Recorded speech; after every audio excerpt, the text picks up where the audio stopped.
When you think about the British Empire, you picture redcoats marching across distant continents, warships bristling with cannons, and Union Jacks planted on foreign shores. But that's not how empires are really built. Real power doesn't come from soldiers or ships. It comes from something far more subtle and infinitely more dangerous. Money, credit, debt, the ability to turn promises into power, and interest rates into iron chains. Britain didn't conquer the world with muskets alone. It conquered with ledgers, and the bankers sitting in London counting houses wielded more influence than any admiral who ever sailed the seven seas. This is the story of how finance became the ultimate weapon of empire, how debt was transformed into dominance, and how a small island nation used credit to control continents.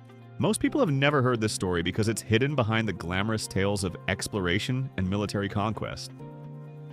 But if you want to understand how the modern world really works, if you want to see the invisible chains that still bind nations today, you need to understand Britain's banker empire.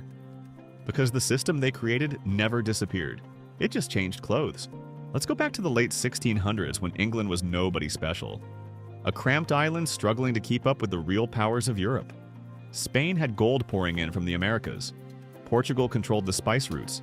The Dutch Republic dominated global trade with the most advanced financial markets the world had ever seen.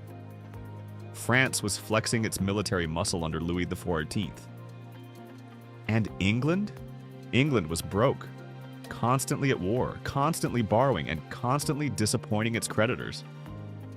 Kings would take loans and then simply refuse to pay them back. Royal credit was toxic. Nobody wanted to lend to the English crown because nobody trusted they'd see their money again. Without reliable credit, you can't fund armies.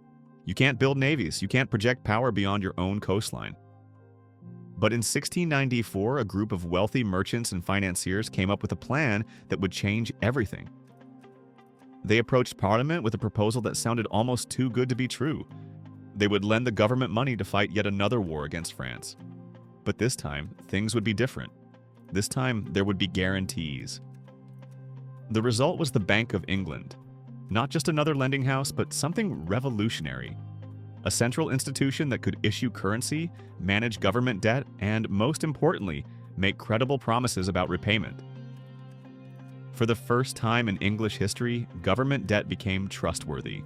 Investors could buy bonds knowing they would actually get paid back with interest. This wasn't just financial innovation. This was the birth of modern economic warfare. Because now England could do something its rivals couldn't. It could borrow massive sums at low interest rates and keep borrowing for as long as necessary. Wars that would bankrupt other nations became sustainable for Britain. The game had changed completely. Take the War of Spanish Succession that raged across Europe in the early 1700s. France was bigger, richer, and more populous than England. By every measure, it should have been able to outlast the smaller island nation in any prolonged conflict. But France kept running out of money. The French crown would borrow desperately, promise impossible returns, and then inevitably default when the bills came due. Britain, meanwhile, just kept tapping the bond market. English investors, confident in the new system, poured money into government securities. The war dragged on for over a decade, and Britain stayed in the fight not because it had more soldiers, but because it had better credit. Financial staying power trumped military might. This pattern repeated itself again and again throughout the 18th century. Every major European conflict became a test of which nation could finance the longest war, and Britain almost always won that test. The 7 Years' War, which some historians call the First True World War, saw Britain borrow over £100 million, an astronomical sum that would have crushed any government just decades earlier. But the British system could handle it because something extraordinary had happened. A feedback loop had formed between war, commerce, and credit. Britain used borrowed money to fund military campaigns. Those campaigns secured new trade routes and colonial territories. The expanded trade generated customs duties and corporate profits. Those revenues serviced the debt and encouraged even more lending. War wasn't just about national glory anymore, it was an investment opportunity. Wealthy Londoners who bought government bonds weren't just being patriotic. They were getting rich. Every victory in India or the Caribbean meant higher profits, steadier dividends, and more reasons to fund the next campaign. The genius of the system was that it turned Britain's entire financial class into stakeholders in imperial expansion. When the East India Company raised private armies to conquer Bengal, it wasn't just pursuing corporate profits. It was generating the tax revenues that would repay government bonds. When British merchants demanded naval protection for their shipping routes, they weren't just protecting commerce. They were safeguarding the trade flows that made the whole financial empire possible. By the time Napoleon rose to power, Britain had perfected this fusion of finance and force. The French emperor was a military genius, but he never understood that wars in the modern era weren't won just on battlefields. They were won in bond markets. Napoleon could conquer Austria, Prussia, and half of Europe, but he couldn't conquer the London Stock Exchange. And that's exactly where the real war was being fought. While French armies marched across the continent, British bankers were quietly assembling the financial coalition that would ultimately bring down the emperor. The Napoleonic Wars lasted over 20 years and consumed an entire generation. France relied on what conquerors had always relied on: plunder from defeated enemies, tribute from occupied territories, and the wealth seized from conquered capitals. It was the old way of financing war. Take what you need from those too weak to resist. Britain took a completely different approach. Instead of looting, it borrowed. Instead of seizing gold from enemy treasuries, it created credit out of thin air. By the end of the wars, the British government had accumulated debt worth over £600 million. The annual interest payments alone consumed nearly half of all government spending. Any rational observer would have predicted bankruptcy. The numbers were staggering, impossible, unsustainable. But here's what the rational observers missed.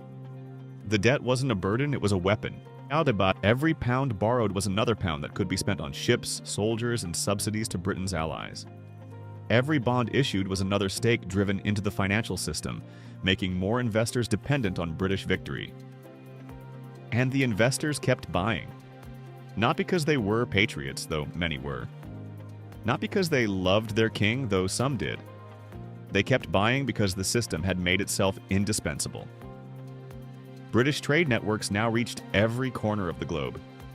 The Royal Navy protected shipping lanes from London to Calcutta.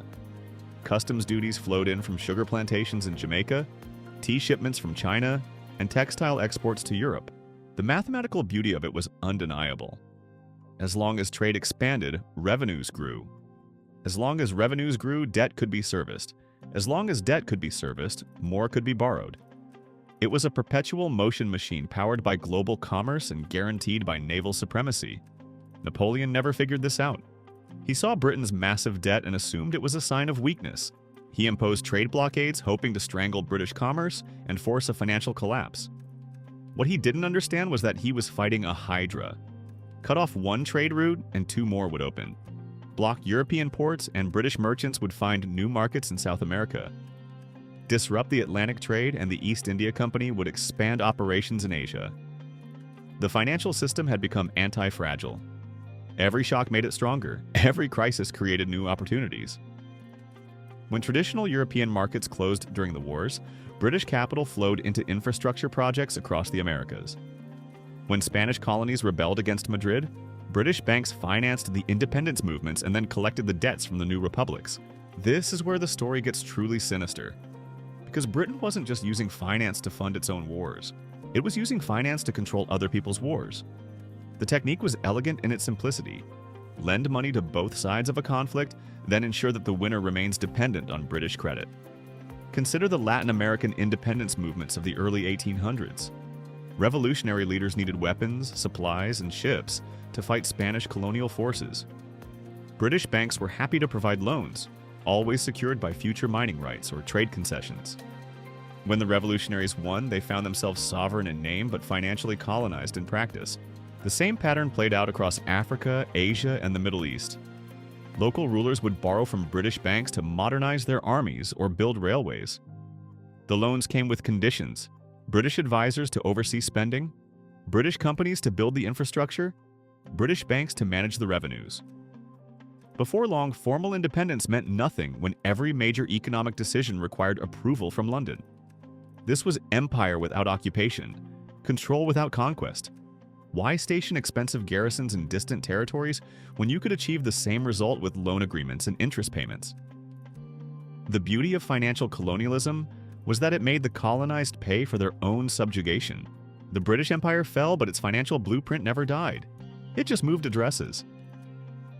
When you see nations drowning in debt today, when you watch central banks create money from nothing, when you witness financial crises that somehow always enrich the same people who caused them, you're seeing the ghost of Britain's banker empire. The system that turned credit into control, debt into dominance, and interest payments into invisible chains is alive and well.